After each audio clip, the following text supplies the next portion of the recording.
Okay, good morning. Today we're on lesson number 55, another review lesson from Workbook of A Course in Miracles. And the ideas for review today are I am determined to see things differently. What I see is a form of vengeance. I can escape from the world by giving up attack thoughts.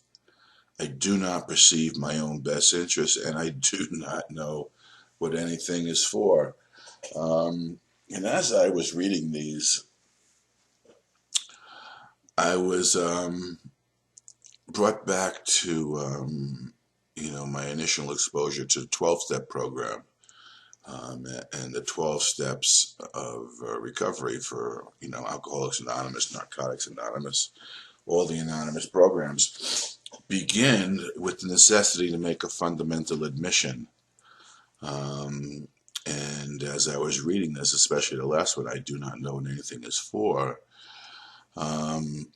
it recalled in my mind a statement that Jesus makes in the text of A Course in Miracles, in which he says, the biggest, the greatest barrier, the greatest block to healing is the idea that I do not need it, that I do not need to be healed.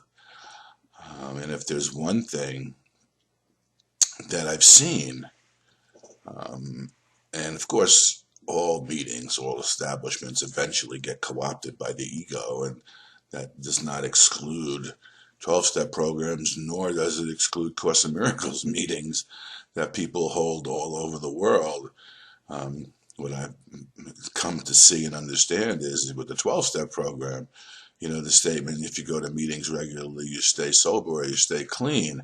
It emphasizes the going to meetings rather than the principles, the 12 principles, the 12 steps on which Alcoholics Anonymous was founded, and by which the working of the 12 steps to healing of the need for the addiction to alcohol or the substance takes place. Is much the same with Course in Miracles meetings. What I've seen as I travel around the world is a tendency for the form of the Course in Miracles meetings to become what A Course in Miracles is, rather than the utilization of, say, the workbook for the undoing of your mind, and the use of the Holy Spirit to clarify the text so it makes sense and so you can understand it as within the need for you to heal your mind. But what the 12 steps seem to have over Course in Miracles meaning is the fundamental admission. The fundamental admission that, I'm an addict, I'm an alcoholic. It's a baseline that you allow yourself to rise up from one day at a time, and through the utilization of the principles, through the utilization of the 12 steps, the healing of that baseline becomes both possible and recognizable by the actions that one moves from the addiction to alcohol or drug addiction into, and the cravings that come with it, and the compulsive behavior that went along with it that destroyed your life, that destroyed my life. There's a rising up, but a recognition of the necessity for healing within that first step. I can even remember at this point in time. From the first step, but the admission is I'm an alcoholic, I'm an addict.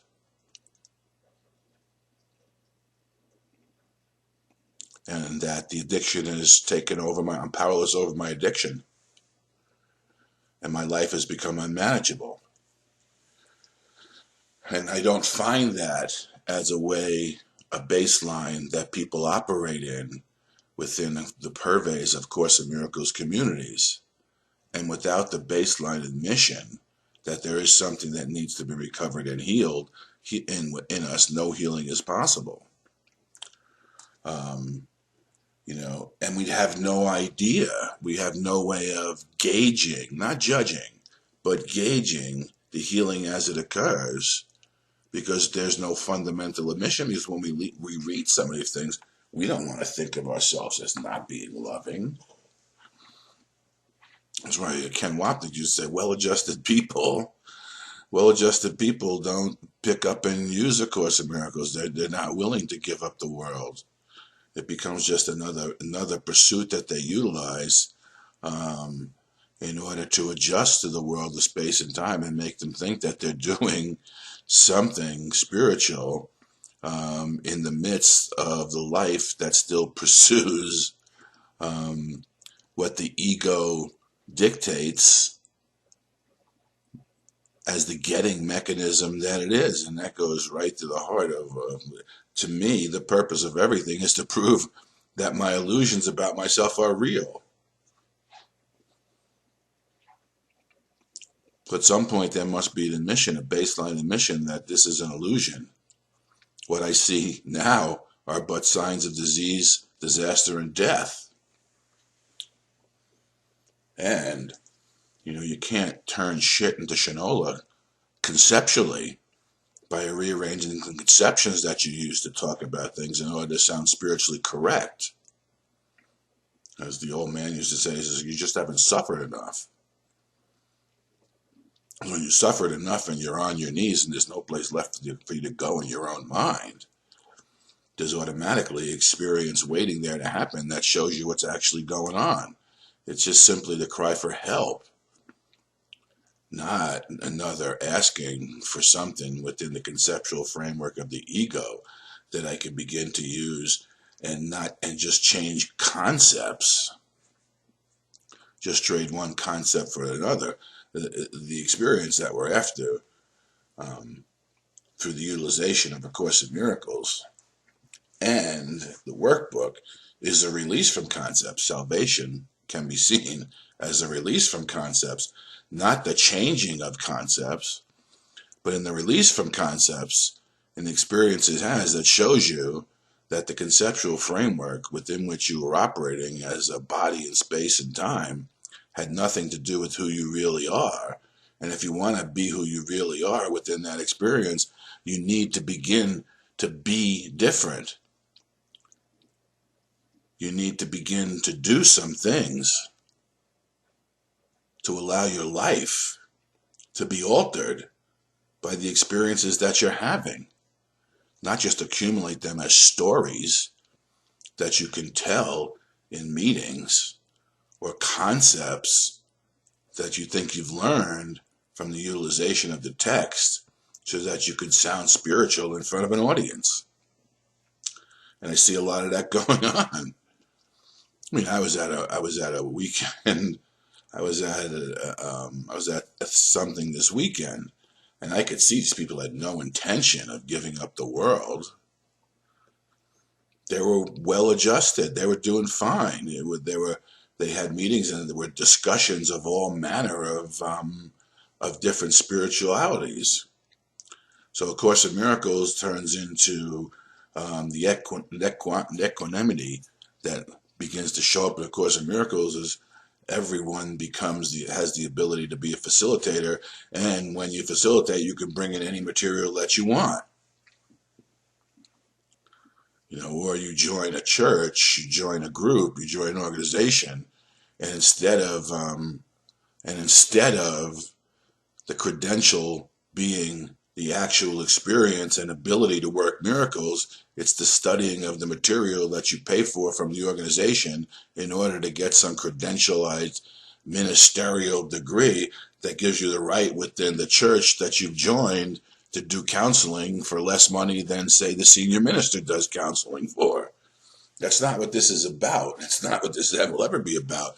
And until there's a fundamental admission that brings you to your knees, in which what you do see now are but signs of death and disaster, and there's a recognition that this cannot be what God created his beloved Son for. The very fact that I see these things is proof that I do not understand God. Therefore, I do not understand his Son. It doesn't say as I understand the Son, I understand the Father. It says, if I don't understand God, I don't understand me. If I don't come to know what God is, I can't come to know what I am and who I am and where I am in, as Jesus would say, the divine order.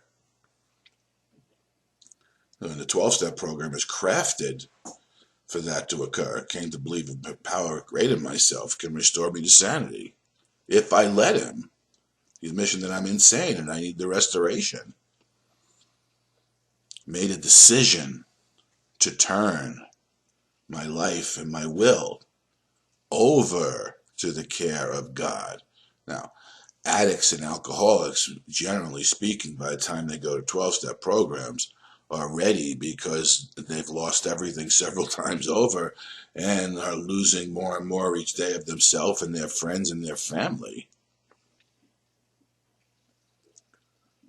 You know, and a real addict in the middle of, I can't do this anymore, begins to have in desperation, we saw it.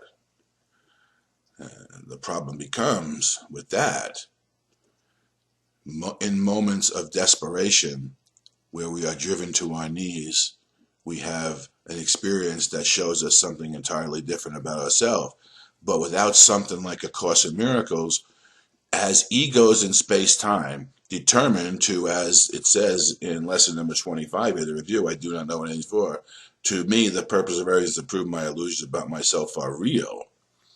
As egos, the ego which co-opts everything, will turn the idea of, in desperation we sought and found a solution, into the need for desperation. And you'll begin to manufacture desperate conditions over and over again, which is the cycle of addiction. This is giving you a different way. The understanding that in a moment of desperation, you released your mind from the necessity to prove that the purpose of everything is to maintain illusion. Now, with A Course in Miracles, when you follow the guidance and the directions that are given to you, you recognize that you don't need external conditions to be in a condition of desperation to allow you to have the experience. You need an internal shift in the way you're thinking, in the way you're being, that induces action, that allows you to see differently with the eyes of the spirit, your spiritual eye rather than the eyes of the body. And unless you're in the admission that you need healing because you're sick and tired of the world of space and time, not because the world of space and time has been very good to you and you want to continue it to be good for you, or not because you need a credential to make yourself feel better about the miserable life that you're leading, so you can continue to go back to the miserable life that you're leading, where the ego causes you to continue to get and thereby prove the need for the getting. That's the condition that we're leaving, the condition of forgetting. And we enter into the state of mind that is forgiving as we were created. And to me, that's the purpose of this. That's how I stumbled upon it myself. Well-adjusted people don't take to A Course in Miracles because they enjoy the life that they're living and are well prepared through wills and trust funds and stocks to leave their children the life that they've been living so that their children can get old and sick and die. And while they're getting old and sick and die, they can at least feel good about it. That's not the purpose of this. That's the addictive nature of the illusion and the ego's ability to co-opt anything, including the Course in Miracles. Give up the world. It holds nothing that I want. Herein lies my salvation. I can escape from the world by giving up attack thoughts. And what we really don't recognize at first, and it takes a while to get a handle on this, that, which I do not perceive my own best interests, we're very willing to give up the attack thoughts that we seem to utilize to attack other people. but we're very unwilling to even take a look at the fact that the ego as a getting mechanism is attacking our own invulnerability, so that we use everything in order to maintain the egoic identity, which exists in a condition of sickness, pain, suffering unto death. How can I recognize my own best interest when I don't know who I am? How could I know who I am if I don't know who God is? How could I know who I am if I don't know my own relationship to my Father? The concepts, I am God's son, are meaningless without an experience that verifies the fact that, in fact, you are God's son. And the only way we can know in this world of space and time that God takes care of us is his experience of stop taking care of ourselves in the habitual manner that we took care of ourselves or attempted to prior to the experience, and the justifications that go with it. So, I don't know. Maybe this is a little bit of a tough lesson. Forgiveness allows love to return to my awareness. If forgiveness offers you everything you want, if you're going to do the lesson, it says forgiveness offers me everything I want. How do you prove that to yourself if you continue to give things to yourself that you think you want?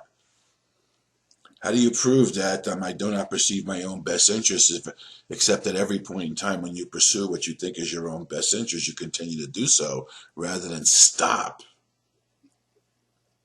and say, wait a second, is this my best interest?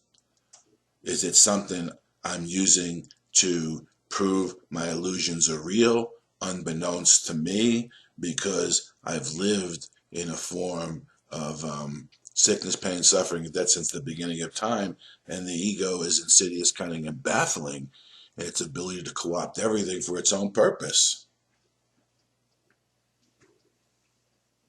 Oh, here's the answer. I am willing to follow the guide God has given me to find out what my own best interests are, recognizing that I cannot perceive them by myself. The guide God has given me, not the advice of a spiritual advisor who's been studying A Course in Miracles for longer than you and who seems to have their life together.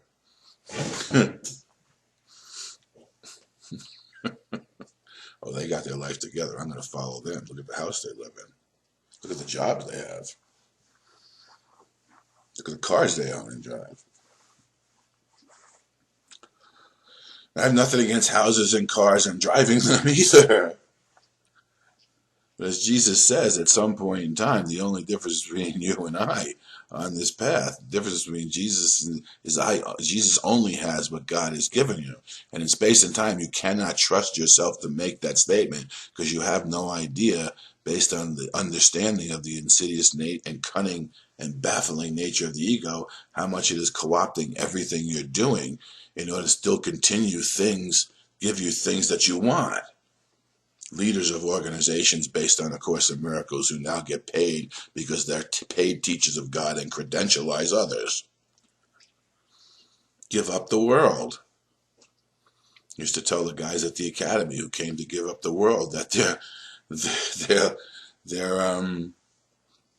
sooner or later they're going to have to give up the academy as well. The academy will be, became for many a form of life that was supported by others in order for them to think they gave up the world.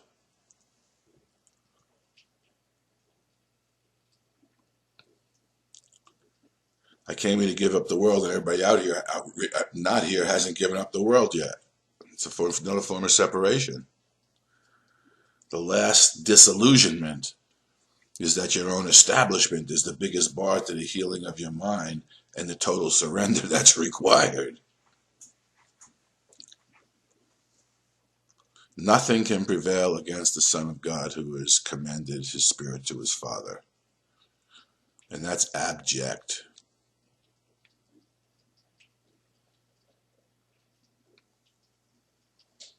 I'm willing to follow the guide God has given me. And when we follow that guide, it can be a happy learner. We're led gently. Yes, our awakening keeps gentle pace with our ability to give up what is fearful. We're not here to be without problems. That's the other idea that's false. If I wake up, I don't have any problems. No, you're not here to be without problems, and you're not here to be without limitation.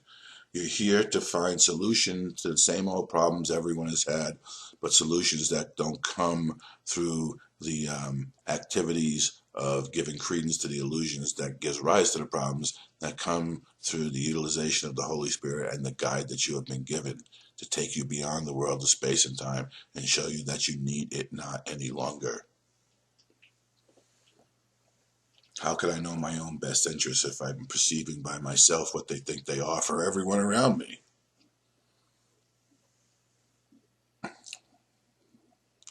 So with that, I'm going to say good morning and be about my Father's business myself. Believe me, release yourself from the necessity to follow anything at all in the world.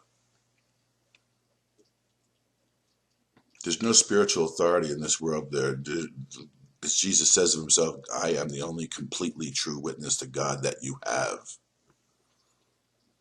Seek his counsel. Go into your prayer closet and hide until you get his counsel, then listen, learn, and do something to correct error in your life. But don't change the concepts that you're using to make the shit prettier than it is. It's still going to stink. And I know there are many, I've seen it happen. And as soon as they're on stage, they start to make things that were disastrous 2 seconds ago to come up with some sort of conceptual turnaround to make the world think that they found a solution, when in fact they're just digging their own grave deeper. And you hear a nice pretty voice in a nice pretty body telling you of the miraculous nature of everything that they're doing, when in fact they're just hoping you hit the donation button in order to support them. So, as forgiveness allows love to return to my awareness, I will see a world of peace and safety and joy. And it is this I choose to see in place of what I look at now. So if you pretty the picture with concepts that make you think it's pretty and a place of safety and joy, yet you're not in the experience of it, you've not come to the fundamental admission of the healing that is required, and you've not met the first step, powerless over my addiction. And that's a whole nother story. The admission of powerlessness over my addiction is not the admission of powerlessness in general. It's the admission that something has co-opted my power, and I keep giving my power over to it rather than utilizing myself. And I need to take my power back from that which I have given it to, which is the illusion of space and time, and the dictates that tell me that I need to live life on life's terms here. You can live by the laws of God, but you have to enter into the peace of God first. You can't do that by conceptualizing peace. You have to do it through an experience. So go forth and be at peace.